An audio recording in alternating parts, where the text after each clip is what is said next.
Do you often find yourself overthinking? Does your mind sometimes get stuck churning on a problem, rehashing a conversation, or endlessly second-guessing a decision? Gaining control over your own mind is one of the most important skills you can cultivate. When you can manage your thinking and avoid overthinking, you unlock tremendous benefits: less anxiety and stress, more focus and productivity, deeper connections with others, and greater resilience in meeting life's challenges. A calm, clear, and focused mind allows you to make wiser choices, pursue meaningful goals, and experience inner freedom and tranquility. Yet for so many of us, our minds often feel scattered or lost in rumination. That's why today I want to share powerful Stoic strategies to help you master your mindset and thought patterns. Rule number 1. Practice negative visualization. Set aside 10 to 15 minutes daily to imagine losing the people, possessions, circumstances, and abilities that mean the most to you. Seneca counseled, "Imagine that you have lost the things you prize most. Then reflect that you have nevertheless survived the loss." Picture yourself having to adapt and move forward following the death of loved ones, the loss of your home or job, being separated from friends, or even your own demise. Imagine continuing life without the things you tend to take for granted day to day. Envision how you might cope, heal, and carry on living a meaningful existence. This exercise counters the common tendency towards hedonic adaptation, the habit of ignoring what we already have by fixating on what we still desire. Negative visualization pierces through apathy by prompting you to acknowledge that the things you cherish are temporary and could be taken away at any time. Marcus Aurelius wrote, "Do not spoil what you have by desiring what you have not. Remember that what you now have was once among the things you only hoped for." It also reduces anxious attachment to external things, ultimately outside your control. Rule number 2. Focus on what you can control. Make a consistent habit of pausing frequently throughout your day to distinguish between what falls under your control versus what does not. Happiness and freedom begin with a clear understanding of one principle: some things are within our control and some things are not, said Epictetus. External events, situations, other people's opinions and actions are outside of your control.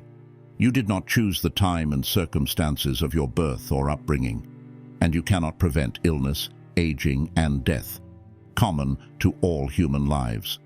However, you do have agency over your judgments, values, inner state of mind, choices, and responses to whatever you encounter. When you notice yourself worrying or growing angry over things you cannot determine, gently redirect your attention inward.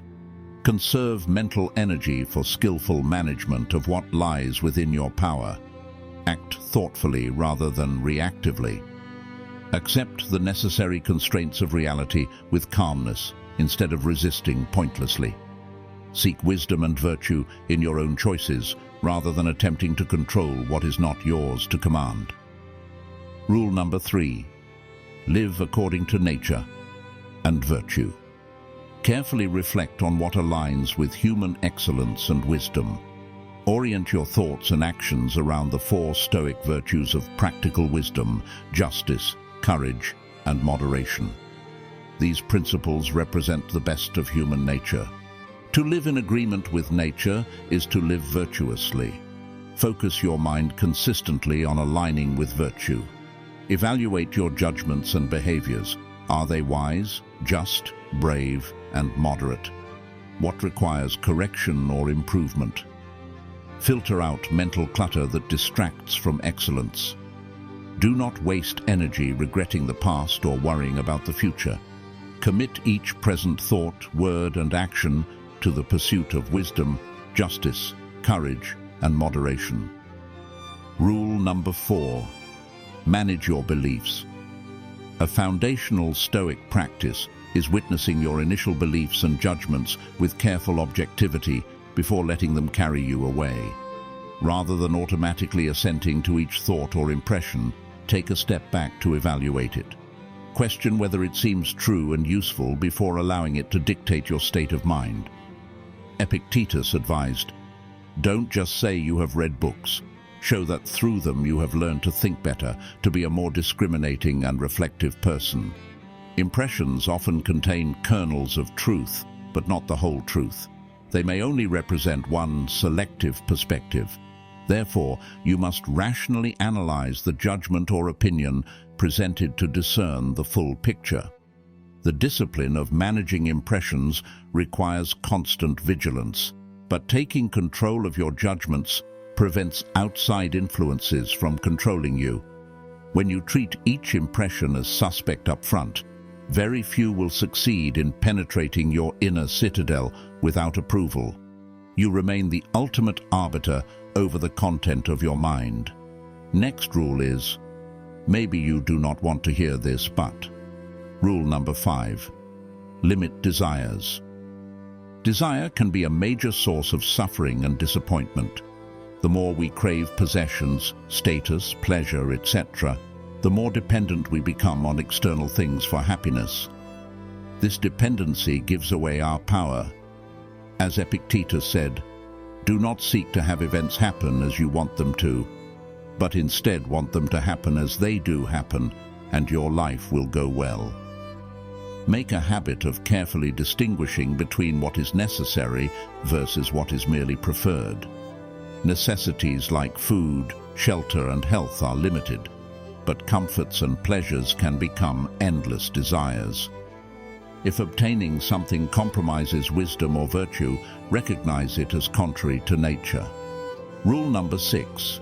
Converse with the wise. Regularly read works of great philosophers like Seneca, Epictetus, and Marcus Aurelius. Mentally converse across time and space with these thinkers who inspire you. Let their timeless wisdom guide you in living virtuously. Immersing yourself in their words stretches your perspectives and refines your ability to deliberate matters wisely. Reflect carefully on how you can apply their teachings in your own life.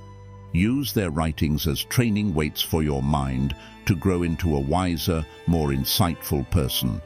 Don't just passively read words on a page. Engage actively with their ideas. Imagine discussing how to live justly, moderately, and courageously. Picture yourself being mentored by them across the ages. They ramify your thoughts, illuminate blind spots, and unfold new vistas on living well. Keep their works close and make a habit of regular study and conversation. Set aside time each morning or evening to read a passage and reflect upon it. Their seed ideas will bear fruit in your own values, thoughts, and actions. But be an active reader, one who ponders, questions, and applies, rather than simply ingesting words. Insight arises in meditating upon how timeless wisdom connects to your daily challenges. By steeping yourself regularly in their teachings, their mentoring permeates your mind until you learn to deliberate and act as wisely as the philosophers who inspire you. Rule number 7. Retreat into solitude. Schedule. Regular periods of retreat into silence and solitude. Turn your attention fully inward during these times to realign with your true self. Escape the noise, crowds, and distractions that often obscure inner wisdom. As Marcus Aurelius advised, nowhere can man find a quieter or more untroubled retreat than in his own soul. Withdraw periodically into yourself to replenish your spirit. Rule number 8. Contemplate imperfection. Observe the flaws, weaknesses, and absurdities in yourself and others with amusement, affection, and calmness. None of us are perfect. We all commit follies and live with frailties. Accepting this truth allows you not to take life or yourself too seriously. Allow yourself and others the grace and space to be fallibly human. Flow with life's imperfections rather than rigidly fighting against unavoidable realities of the human condition. Approaching our stumbles playfully keeps the mind unchained from unrealistic expectations of ourselves or others. Laugh with rather than judging yourself or others harshly. Maintain compassion for being imperfectly human. Rule number 9. Practice presence. Keep your attention focused on the here and now throughout your day. Make time for formal meditation too. Observe sensations, sounds, thoughts and emotions without judgment. Allow things to unfold in each moment just as they are. As Aurelius put it, accept the things to which fate binds you and love the people with whom fate brings you together, but do so with all your heart. When mindfully present, you engage life directly rather than relating through the filter of preconceptions. Set aside thoughts about the past and future. There is only ever this one present point in time, now. By anchoring in the now, you gain serenity and insight. Each moment offers lessons and opportunities accessible only through direct experience. All the beauty, joy, wisdom and connection we seek is found in consciously participating in the present. Rule number 10. Contemplate the view from above. Periodically contemplate existence from perspectives outside your own limited viewpoint. Imagine seeing life from the view of the cosmos, or from across centuries and civilizations. How do your problems and frustrations look from this vast, timeless vantage point? As Marcus Aurelius reflected, you can discard most of the junk that clutters your mind, things that exist only there, and clear out space for yourself.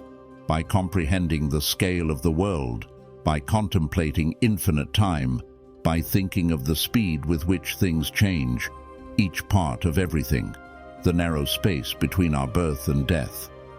This practice clarifies what truly matters while releasing attachment to petty concerns. Adopting the cosmic view of a sage who sees across millennia provides transcendent understanding. An issue enormous in the moment becomes tiny in the context of stars and eons. Contemplating infinity allows you to return your attention to the present with wisdom, acceptance, and awe. The Stoics provide profound guidance for overcoming destructive emotions and living virtuously. Let's make a checklist with what you learned in this video to put these strategies into practice in your daily life to strengthen your mind. Use negative visualization to appreciate what you have and build resilience. Focus your efforts only on what you can control. Align your thoughts and actions with wisdom, justice, courage, and moderation. Manage initial beliefs objectively before reacting. Limit desires to avoid disappointment. Retreat into solitude and converse with the wise. Practice presence through meditation. Contemplate existence from outside perspectives.